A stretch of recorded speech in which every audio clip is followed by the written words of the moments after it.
Time now for the morning rush. We start things off with Kristen Curry. Good morning. Looking at high clouds streaming in from the northwest today. Nothing in the way of rain or snow packed in here, though. It's just going to filter the sunshine. Temperatures a couple of degrees cooler because of that, but nothing major. Most of us will still be sitting comfortably in the 40s and 50s. Tomorrow, more sunshine. High temperatures staying in the 40s and 50s, but we continue to watch those temperatures climb through about Saturday of this weekend. Crystal? As you get ready to head out the door, we are following the day's top local stories. We start with Fernanda Lopez. CYFD is investigating what led to a baby's death while in the care of a licensed foster parent. A criminal complaint says it was that caretaker's lack of care and negligence that caused the 11-month-old's death. The complaint says 55-year-old Stephanie Crownover put the baby, who had reportedly been sick, to sleep in a car seat and placed it by a space heater in her Berlin home to keep warm. She called it 911 in the morning when the baby was unresponsive. More on the conditions investigators found in her home coming up in the 5 Facts. Sarah? The New Mexico Department of Health has released its annual scorecard on the state's health.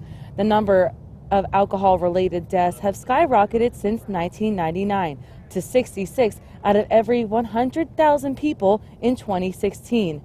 New Mexico's drug overdose death rate has remained steady.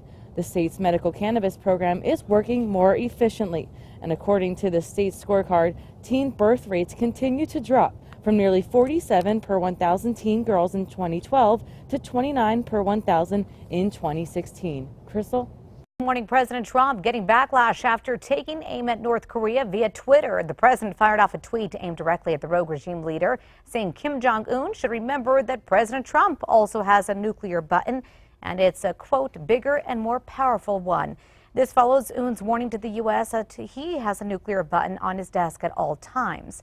Also new overnight, we're learning Kim Jong-un gave the order to reopen a hotline for communication to South Korea, and that the two countries were on the phone for about 20 minutes.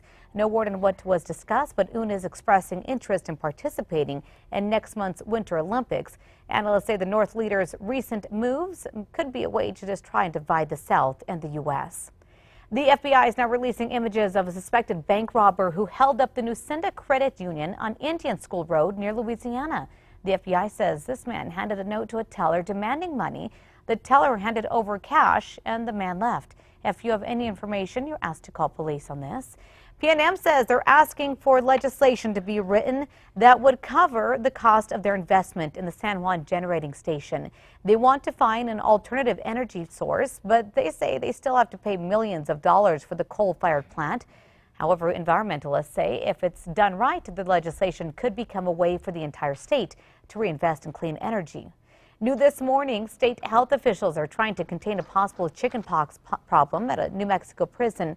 Authorities say on Friday 2 inmates had come down with chickenpox at the Otero County Prison.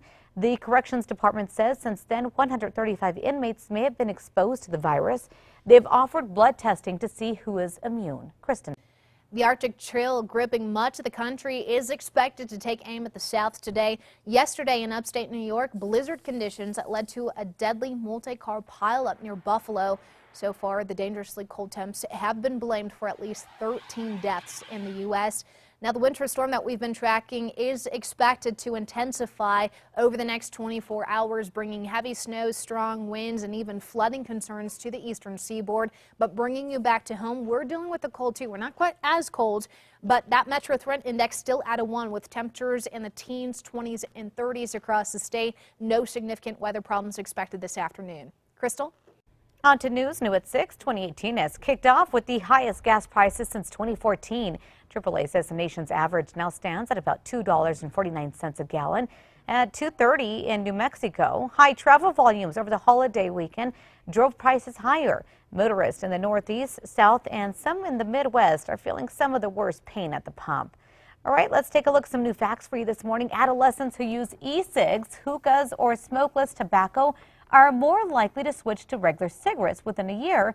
That's compared to those who don't. According to a survey of more than 10,000 young people, it also revealed those who use multiple tobacco products were even more likely to switch to cigarettes.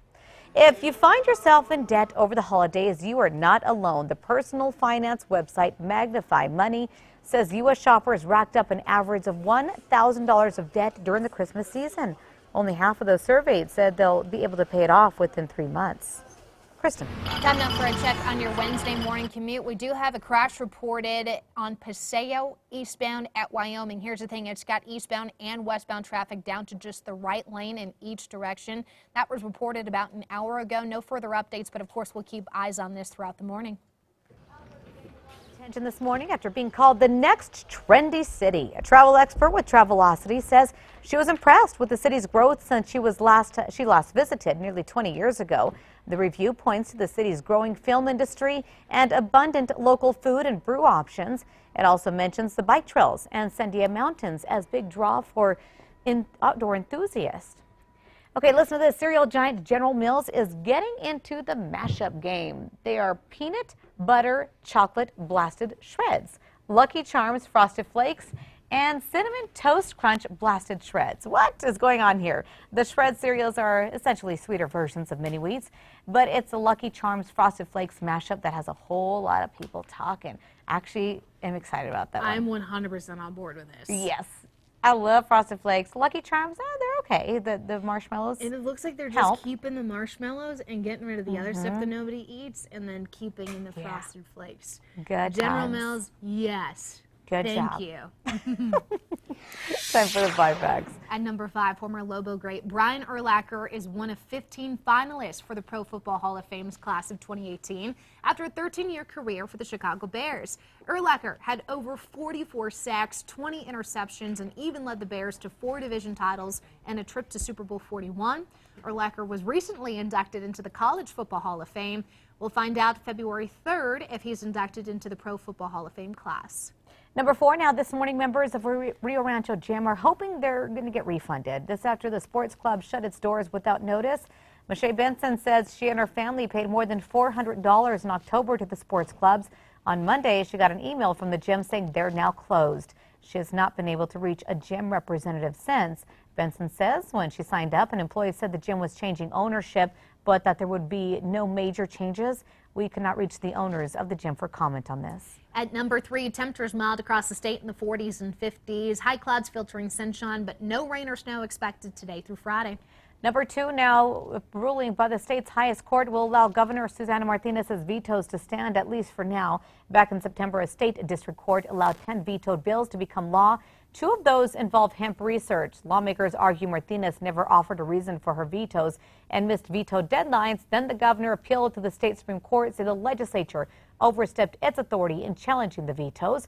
According to the New Mexican, the High Court's recent decision stalls this fight and means the bills will not go into effect, at least for now. The court decided to table an official ruling, though, until they can fully consider this case. Number 1, CYFD is investigating what led to a baby's death while in the care of a licensed foster parent in Belen. According to the complaint, it was Stephanie Crownover, the caretaker's lack of care and negligence that caused the 11-month-old's death. The complaint states Crownover told detectives she placed a sick sleeping baby in a car seat by a space heater and returned to find the baby unresponsive. Detectives say Crownover's home was filthy with animal feces and urine in the rooms. They want to know why she did not take that baby to the doctor. If you want to see more on this story, go to our website. That's KRQE.com.